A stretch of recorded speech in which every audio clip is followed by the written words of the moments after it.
주님 안에 거하는 자의 축복이라고 하는 제목으로 말씀을 준비했습니다. 주님 안에 거하는 저와 여러분들이 되기를 주님의 이름으로 축원합니다. 오늘 5절 상반절의 말씀 보면 한번 따라서 합시다. 나는 포도나무요 너희는 가지라. 예수님께서 나는 포도나무라 이렇게 말씀했는데 우리는 단순하게 나는 포도나무요 이렇게 되어 있지만 원문에 보면 강조형으로 쓰여졌습니다. 그 말은 무슨 뜻이냐면 나만이 유일하게 포도나무다. 누구도 포도나무가 아니라 예수님만이 유일하게 포도나무다. 이렇게 강조형으로 쓰여진 내용들이 나는 길이요 진리요 생명이다. 나만이 오직 유일한 길이요 진리요 생명이다. 오직 나만이 선한 목자라. 오직 나만이 양의 문이다. 오직 나만이 생명의 떡이다. 이렇게 강조한 부분이 몇 군데서 나오는데 오늘은 포도나무가 중요하지 가지가 중요한 것은 아니거든요. 그렇기 때문에 예수님만이 오직 포도나무라고 말씀하셨는데 그 말씀을 통해서 주님 안에 거하는 축복이 뭔가 생각해 봅니다. 5절을 같이 한번 읽어보겠습니다. 시작. 나는 포도나무요 너희는 가지라. 그가 내 안에 내가 그 안에 거하면 사람이 열매를 많이 맺나니 나를 떠나서는 너희가 아무것도 할 수 없음이라. 아멘. 그가 내 안에 내가 그 안에 거하면 사람들이 열매를 많이 맺는다. 거한다고 하는 것은 붙어 있으면, 가지가 포도나무에 붙어 있으면 열매를 저절로 맺고 끊임없이 열매를 맺을 수 있다. 그래서 그렇지만 이 포도나무를 떠나서 가지가 잘려지면 아무것도 열매를 맺을 수 없다 말씀합니다. 여기서 거한다고 하는 이 표현이 요한복음에서만 40번이 나옵니다. 그러니까 거한다는 이 표현이 주 안에 있다는 표현과 함께 한다는 표현과 여기서 거한다는 원문의 뜻을 보면 영주한다, 영원토록 함께 산다, 함께 한다라고 하는 그런 의미를 가지고 있는데 이것을 몇 가지로 해석하면 하나는 조건적인 약속이라 그랬습니다. 너희가 내 안에 있으면 나도 너희 안에 있을 것이다. 조건적인 약속이고 또 한 가지는 의지적인 명령인데 내가 너희 안에 틀림없이 거할 테니 너희도 내 안에 거하라. 이 말씀은 내가 너희를 버리지 않고 떠나지 않을 테니 너희도 내 안에 거하라. 그러면서 의적인 명령을 내렸고요. 또 한 가지는 상호적인 그런 관계에 설명할 때 그리스도께서 우리를 먼저 찾아오셨지만 이게 은혜라고 하는 것이거든요. 그렇지만 너희들 입장에서도 믿음의 반응을 보여야 되는 것이다. 이렇게 말씀한 거예요.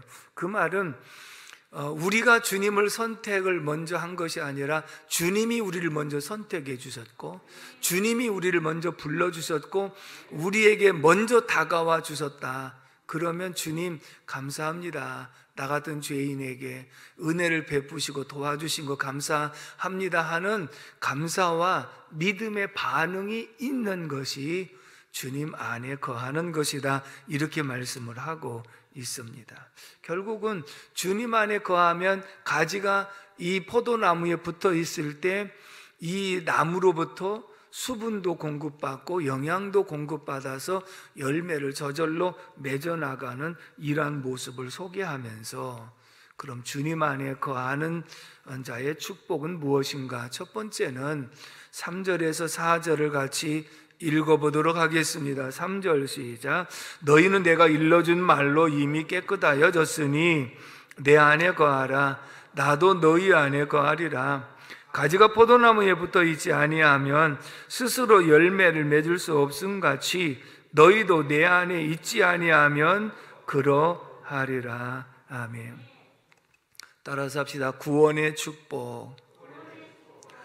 너희는 내가 일러준 말로 이미 깨끗하여졌다 중생한 것을 표현하고 있는 말씀이거든요. 그래서 가지가 포도나무에 붙어 있으면 내 안에 거하는 것이며 주님 안에 거하는 자는 구원의 은총을 입은 자인 줄로 믿습니다. 하나님의 자녀 권세를 받았고 하나님 나라 상속권을 받았고 기도의 특권을 받은 이러한 모습이 구원의 축복이라 그렇게 말씀합니다. 이 구원의 원리를 몇 가지로 설명을 성경은 하고 있는데, 먼저 한 가지를 설명해 드리면 요한계시록 3장 20절의 말씀을 우리 같이 한번 읽어보도록 하겠습니다. 시작. 볼지어다 내가 문 밖에 서서 두드리노니 누구든지 내 음성을 듣고 문을 열면 내가 그에게로 들어가 그와 더불어 먹고 그는 나와 더불어 먹으리라. 아멘. 우리 성화의 그림을 보면 예수님께서 대문 밖에서 문을 두드리는 그러한 모습을 그려놓은 것이 있지 않습니까? 왜냐하면 우리 사람의 마음의 문은 밖에서 문고리가 없어요. 우리가 마음을 닫고 있는데 왜 마음 닫아서 열어? 하고 강제적으로 연다고 해서 내 마음이 열리는 것이 아니거든요. 그리고 또 주님은 인격적인 주님이시기 때문에 문 밖에서 우리의 마음의 문을 두드리신다. 두드리시는 방법은 감동으로 두드리시는 것도 있고 환난도 역경으로도 여러 가지로 문을 두드리는 신호가 있다는 거지요. 그런데 문을 두드렸을 때 그 음성을 듣고, 그렇구나, 주님이 여기까지 오셔서 나를 사랑하시고 나에게 놓고 하시니 감사합니다 하고 내가 마음의 문을 열면 주님이 그 문 안으로 들어오셔서 주님이 내 안에 거하시고 내가 주님 안에 거하여 더불어 먹고 마시리라, 이런 의미를 지금 소개하고 있거든요. 그렇다면 우리가 이 공간에 문이 닫혀 있기 때문에 외부로부터 바람이 들어오지 않습니다. 그런데 문을 활짝 열면 바람이 순식간에 들어오는 것이거든요. 우리가 마음의 문을 열면 주님이, 주의 영이 우리 안에 들어와서 우리의 죄를 사하시고 우리를 새롭게 하시며 중생의 은혜와 구원의 축복을 허락해 주시는 줄로 믿습니다. 그러므로 너희가 문 두드리는 소리를 듣고 마음의 문을 열면 내가 그에게 들어가 먹고 그는 나로 더불어 먹으리라. 이 말씀이 주님 안에 거한다는 의미고 주님 안에 거하는 자에게는 구원의 축복이 임한 줄로 믿습니다. 그래서 요한복음 1장 12절에 이렇게 말씀을 하고 있습니다. 읽어봅니다. 시작. 영접하는 자, 곧 그 이름을 믿는 자들에게는 하나님의 자녀가 되는 권세를 주셨으며. 아멘입니까? 그러니까 영접하는 자, 마음을 열고 영접하는 자는 하나님의 자녀가 되는 권세를 주셨으니. 할렐루야. 그래서 이미 이렇게 문 두드리시는 것을 듣고 열고 마음의 문을 열고 예수님을 영접하면 예수님이 내 안에 거하신다. 자, 보통 이제 여러분들이 전도를 하고 새 가족을 만날 때에 그러면 예수님을 영접하시겠습니까? 예, 영접하겠습니다. 그러면 저를 따라서 해주시기 바랍니다. 내 마음의 문을 열고 내가 예수님을 나의 주, 나의 하나님으로 영접합니다 하고 영접 기도를 하거든요. 그 다음에 확인을 해봅니다. 그러면 예수님이 지금 어디 계신가요? 그러면 그가 생각하다가 제 안에 있네요. 왜? 내가 마음의 문을 열고 예수님을 영접한다고 했거든요. 그러니까 예수님이 지금 어디에 계셔요? 내 마음 안에 계신다고 이렇게 고백을 했어요. 그 말은 무엇이냐면 내가 마음의 문을 열고 예수님을 영접하니까 예수님이 내 안에 거하신다. 그렇다면 이게 바로 주님 안에 거하고 내가 주님 안에 거하고 주님이 내 안에 거하시는 이런 삶이 영원토록 함께 사는 삶이 바로 주님 안에 거하는 자에게 주시는 구원의 축복으로 이어진 줄로 믿습니다. 이렇게 해서 영접해서 구원받는 역사가 하나 있고요. 또 한 가지 원리는 무엇이냐면 로마서 11장에 보면 접붙임의 원리가 나오거든요. 하나는 참감람나무가 예수 그리스도를 상징하고 하나는 돌감람나무예요. 그러면 돌감나무는 아무리 나무가 강하고 열매를 많이 맺어도 그 돌감나무는 먹을 수가 없는 것이거든요. 그러니까 열매, 과목으로서 먹지 못하는 열매가 맺히면 쓸모가 없어요. 결국은 잘려갖고 버려지고 땔감으로 사용될 수밖에 없다는 것이거든요. 그래서 어떻게 하느냐? 창감람나무에다 돌감나무를 잘라가지고 접을 붙입니다. 그럼 창감람나무를 V자형으로 이렇게 만들고 돌감람나무를 이제 O자형으로 만들어서 이 창감나무에다가 갖다가 넣고 그 다음에 흙을 좀 붙인 다음에 칭칭 새끼나 뭐로 동여 맵니다. 그러면 겉으로 볼 때는 창감람나무에 이 돌감나무가 접붙였으니까 이제는 거룩한 성도가 되었구나 이렇게 표현할 수 있지만 아직은 이릅니다. 언제? 한 해를 지나고 나서 이렇게 봄철이 되었을 때 접붙였던 이 나무가 잘 붙었는지 확인할 수 있는 것은 이 가지에서 싹이 나고 잎이 피고 꽃이 피고 열매를 맺어야 비로소 접붙임이 확인된 것인 줄로 믿습니다. 이 말은 우리가 허물과 죄로 죽었고 의인은 없나니 하나도 없으며 쓸모없는 존재임에도 불구하고 주님이 우리를 먼저 선택하셨고 주님이 우리를 찾아와 주셔서 우리가 감사합니다 하고 주님 나무에 접붙임이 되었는데, 그래서 교회를 나와서 신앙생활을 하고 있지만 신앙생활을 하면 할수록이 주님의 생각, 주님의 말, 주님의 행동을 하면서 주님의 열매가 맺혀가는 모습을 보면 저 사람이 틀림없이 예수의 나무에 접붙임이 되었구나 라고 확인을 할 수 있는 줄로 믿습니다. 그것이 주님 안에 거한다는 거예요. 접붙임이 되어진 사람이 주님 안에 거하는 사람이고 이 사람이 구원을 받은 사람인 줄로 믿습니다. 겉으로 봐갖고는 잘 모르지만 세월이 지나면서 신앙생활하는 모습을 보니까 예수의 열매, 성령의 열매가 맺어가는 모습을 보고 틀림없이 구원받은 성도구나 하는 것을 알게 되는 줄로 믿습니다. 8절도 한번 읽어보겠습니다. 8절 시작. 너희가 열매를 많이 맺으면 내 아버지께서 영광을 받으실 것이요 너희는 내 제자가 되리라. 아멘. 자, 가지가 포도나무에 붙어서 열매는 저절로 맺는다고 그랬는데 너희가 열매를 많이 맺으면 아버지께서 영광을 받으실 것이요 라고 하는 것은 포도원 농부가 하나님이신데 이 농부가 잘 가꿔가지고 열매를 풍성하게 맺으면 굉장히 기뻐한다는 거예요. 그래서 하나님이 영광을 받으시고 그리고 너희는 누가 보더라도 나의 제자다, 예수의 제자가 되는 줄로 믿습니다. 이 말은 열매를 지속적으로 맺어가고 예수의 제자가 되는 비결은 접붙임이 한 번으로 끝난 것이 아니라 접붙여졌으면 지속적으로 포도나무에서 수분을 공급받고 영양을 공급받아서 이 포도의 열매를 맺는 예수의 생각, 예수의 말, 예수의 행동의 열매가 지속적으로 맺혀져 갈 때 틀림없이 접붙인 것을 확인하게 되고 열매 맺음으로 하나님은 기뻐하시고 우리는 예수의 제자가 되는 줄로 믿습니다. 16절 말씀도 읽어보겠습니다. 시작.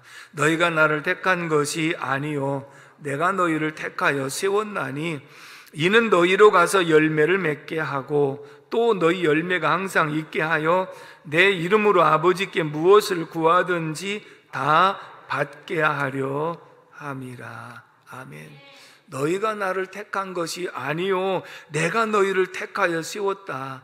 앞에서 상호 내주적인 관계를 말할 때 그리스도께서 먼저 우리를 찾아와 주셨어. 먼저 선택을 해 주셨어. 그리고 우리는 그 은혜 사랑에 감사해서 마음의 문을 열었고, 그리고 감사합니다, 예수님을 내 주로 영접합니다, 이렇게 반응을 보여서 접붙임이 되었고, 지속적으로 영향을 공급받아서 포도의 열매를 맺어가는 이 모습이 신앙생활이고, 그리고 열매를 많이 맺으면 하나님이 영광을 받으시고 우리는 예수의 제자가 되는 줄로 믿습니다.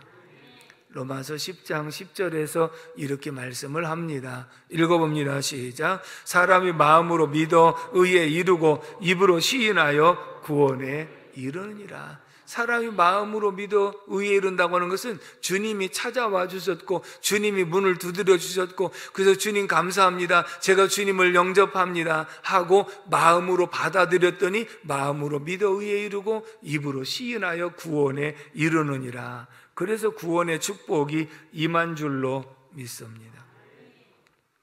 말씀 통해서 교훈해 주시는 것을 함께 생각을 해보고자 합니다. 우리가 일단은 접붙임이 된 사람들은 구원받은 성도라. 그러면 구원받은 성도는 한 번 접붙임으로 끝난 것이 아니라 접붙였으면 거기서 끊임없이 영향을 공급받아서 시절을 쫓아서 열매를 맺어가는 삶이 신앙생활인 줄로 믿습니다. 그래서 늘 거하고 동행을 해야 되는데 혹시 이런 경우는 없는지요? 교회 올 때는 빨리 교회 가면 아무래도 좀 그러니까, 그래서 교회 올 때만 가지가 이 포도나무에 딱 접붙여 가지고 이 교회 안에서 있을 때 내 모습은 틀림없이 접붙인 그런 가지와 같습니다. 다 거룩하게 예배도 드리고 기도도 하고 거룩한 모습을 하고 있으니까 접붙임을 받아요. 그런데 집에 돌아갈 때 되면 주님 저 갈래요 하고 이 포도나무에서 가지가 뚝 떨어져 갖고 자기 혼자 자기 생각대로 자기 마음대로 헤매고 다니다가 교회 올 때만 얼른 와갖고 접붙이고, 그리고 그러면 가지가 붙었다가 지 마음대로 떨어졌다 하면 이게 접붙임 된 거예요, 안 된 거예요? 안 된 거예요. 지난 명절에도 뭐 그런 얘기가 있더라고요. 며느리들이 시댁에 가면 일하는 게 너무 힘들어 갖고 문방구에서 기부스, 애들 뭐 실험용으로 파는 기부스가 있다는데 그래가지고 팔에다가 기부스를 딱 끼고 가서 나 팔 다쳐서 아무것도 못합니다 하고 있다가 집에 돌아오면 그 기부스를 쭉 뺀다고 그러더라고요. 자기가 필요하면 기부스를 꼈다가 이제 볼일 다 봤으면 기부스를 뺐다가, 이런 모습이 진정한 모습은 아니잖아요. 우리가 가지는 예수의 자녀인데, 그렇다면 내가 교회 올 때만 와갖고 이 포도나무에 딱 붙어 있다가 집에 갈 때는 다시 쏙 빼갖고 나 갈래요 해가지고 내 마음대로 왔다 갔다 하고 자기 생각대로 자기 경험대로 살다가 교회 올 때만 와서 붙었다가, 그러면 붙었다가 떨어졌다가 그러면 어떻게 되나요?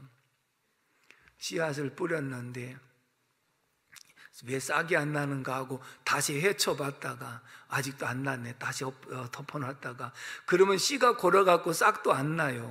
근데 이제 싹이 나는데 왜 이렇게 빨리 안 자라느냐고 해가지고 싹을 조금 빼놔, 빨리 자라라고. 그러면 중간에 죽어요.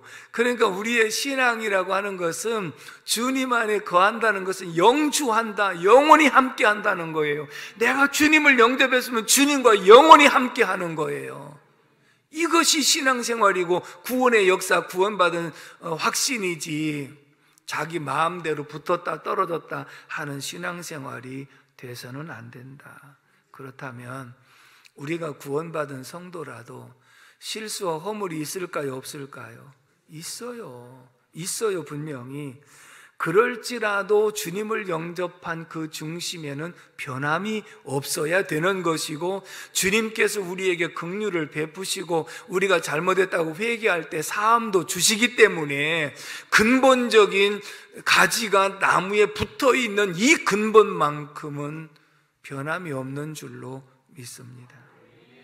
그래서 바울 사도도 이렇게 고백을 했어요. 빌립보서 3장 12절의 말씀을 다 같이 읽어봅니다. 시작. 내가 이미 얻었다 함도 아니요 온전히 이루었다 함도 아니라 오직 내가 그리스도 예수께 잡힌 바 된 그것을 잡으려고 달려가노라. 아멘. 바울 사도가 참 성숙한 그리스도인임에도 불구하고 나는 아직 내가 얻었다 함도 아니요 온전히 이루었다 함도 아니다. 나는 완전하다고 얘기할 수 있는 사람은 아니다. 그렇지만 나는 주님 손에 잡힌 바 된 그것을 내가 잡으려고 달려가는 사람이다.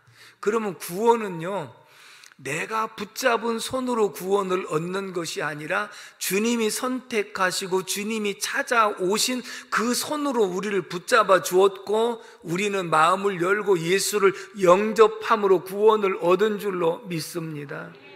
그런데 이 구원의 역사는 나중에도 주님이 우리를 붙잡은 손을 영원토록 놓지 아니함으로 구원이 임하는 줄로 믿습니다. 다시 말하면 구원이라고 하는 것은 우리의 힘으로 받는 것 아니요 우리의 공로로 받는 것이 아니라 주님께 잡힌 바 된 그것, 그 손으로 우리가 구원을 얻는 줄로 믿습니다. 그래서 어떤 환난과 역경이 있어도 넉넉하게 이길 수 있다는 것이죠. 자, 저는 이 말씀을 이렇게 말씀을 드리고는 합니다. 시골에서 자라면서 참외 농사도 짓고 때로는 수박 농사도 지어서 제철에 과일을 참 풍성하게 먹을 때도 있었습니다. 이제 늦 여름이 되어지면 참외 넝쿨을 걷고 수박 넝쿨을 걷어서 거기다가 이제 김장, 무나 배추를 심게 되지요. 그러면 이제 넝쿨을 거둘 때쯤 되면요, 풀을 전혀 매질 않았어요. 그러니까 풀 속에 들어있는 참외들이 보이지 않았는데 일단 넝쿨을 거둘 때 뿌리를 딱 뽑아요. 그래가지고 뿌리를 쫙 잡아다니면 동서남북에 퍼져 있는 그 줄기에서부터 쭉 따라오는데 풀 속 깊은 곳에 노란 참외가 익은 것이 하나 달려있기도 하고 나중에 달려갖고 덜 익은 그런 참외도 있거든요. 저는 그걸 보면서 그 생각을 한 거예요. 주님이 우리를 찾아오셔서 붙잡아 주신 이 손으로 구원을 얻는데 주님이 재림하실 때 너희가 이리 올라오라 라고 하는 세미한 음성이 들려질 때 주님과 우리 사이에 보이지 않는 사랑의 줄로 연결되어지므로 주님이 그 뿌리를 잡고 이리 올라오라 할 때 동서사방에 흩어져 있는 하나님의 자녀들이 그 사랑의 줄에 매여서 구원받는 줄로 믿습니다. 아멘이십니까?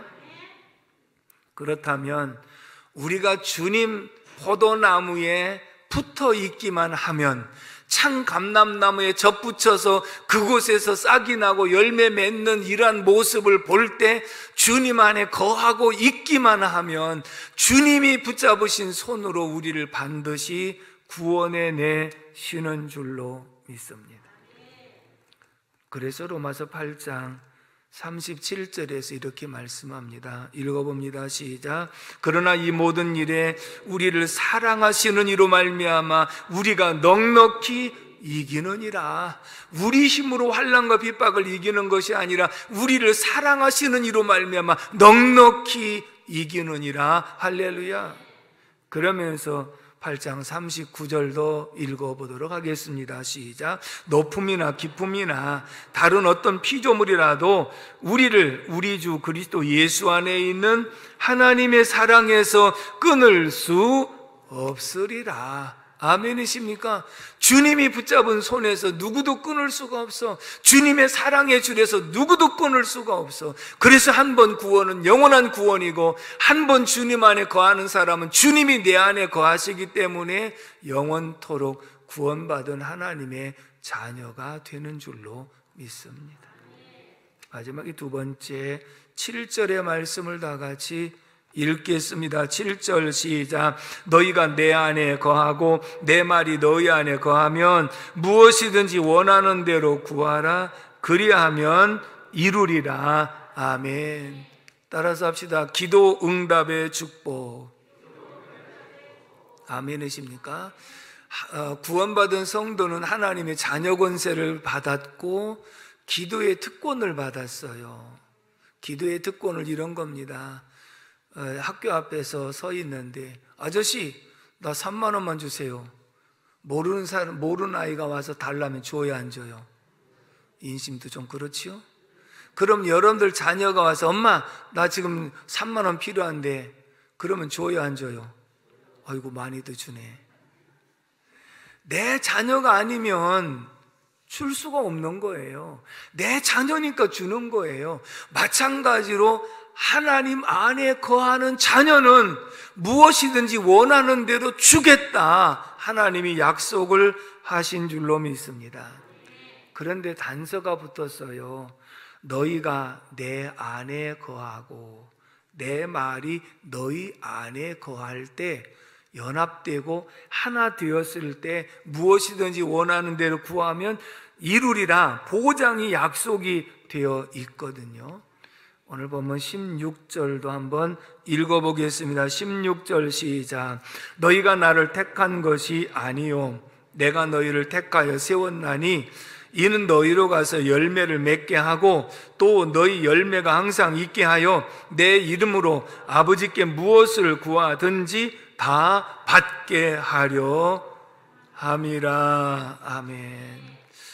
아버지께 무엇을 구하든지 다 받게 하려 함이라. 존재 조건이요, 내 안에 거하고 네가 내 안에 거하면 주겠다고 한 약속은 무엇이냐면, 주님 나무에 우리가 접붙여 있으면 생각하는 것도 주님 생각, 말하는 것도 주님의 말, 행동하는 것도 주님의 행동, 그러니까 주님의 뜻과 나의 뜻이 일치하기 때문에 무엇이든지 구하는 대로 응답 주겠다. 실제적으로요, 여러분들이 은혜가 충만하고 성령이 충만할 때는 내가 혼자 생각만 했는데도 응답이 있었습니다. 그리고 혼자 말로 했었는데도 응답이 하나님 더 허락해 주신 줄로 믿습니다. 결국은 이것이 바로 하나님 은혜 안에 일치할 때 나타나는 그런 현상이라고 볼 수 있겠죠. 이런 말씀입니다. 시편 37편 4절을 같이 읽어보겠습니다. 시작. 또 여호와를 기뻐하라. 그가 내 마음의 소원을 내게 이루어 주시리로다. 하나님을 기쁘시게 하면 내 속에서 하나님의 생각, 하나님의 말, 하나님의 행동을 하니까 하나님이 기뻐하시니까 내 마음에 있는 소원도 내가 이루어 주겠다 약속하신 줄로 믿습니다.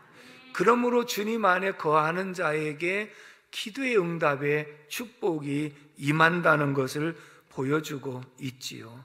그래서 금방 하나님께서 응답을 예비해 놓으시고 우리가 생각도 하게 하시고 혼잣말로 해도 응답받는 역사 있게 되지 않습니까?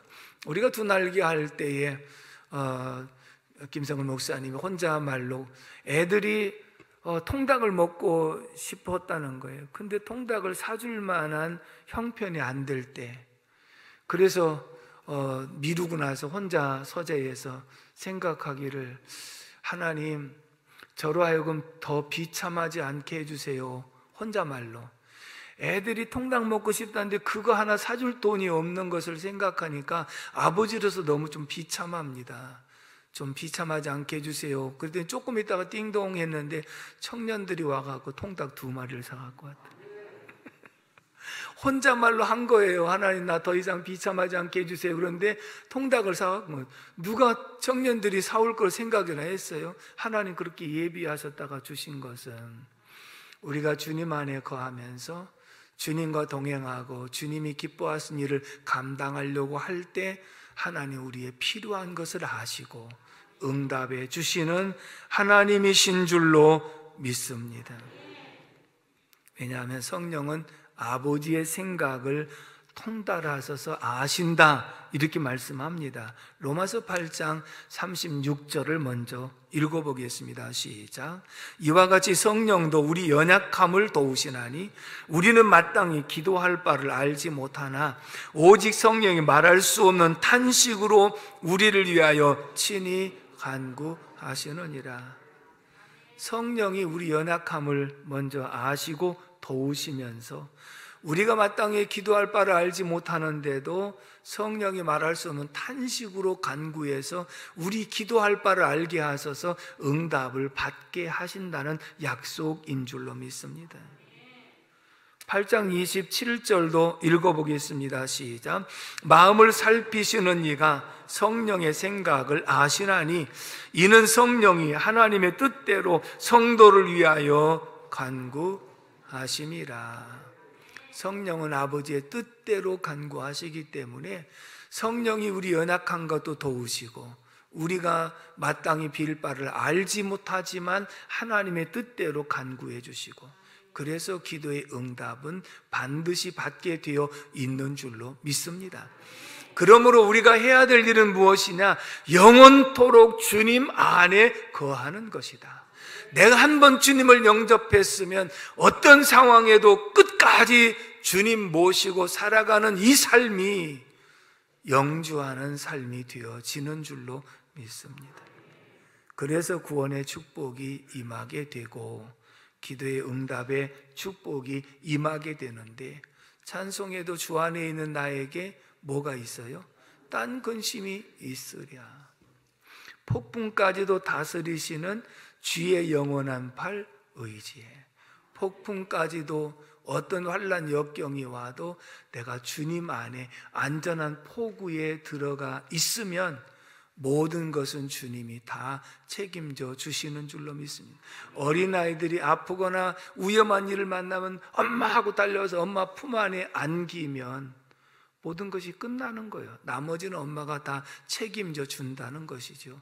주 안에 있다는 것이 이렇게 엄청난 은혜와 축복인 줄로 믿습니다. 주 안에 거하는 저와 여러분들 되기를 주님의 이름으로 축복합니다. 기도하겠습니다. 고마우신 하나님 아버지, 은혜와 사랑을 진심으로 감사를 드립니다. 오늘도 주 안에 거하는 자의 축복이 구원의 축복과 기도 응답의 축복이 있음을 가르쳐 주신 거 감사합니다.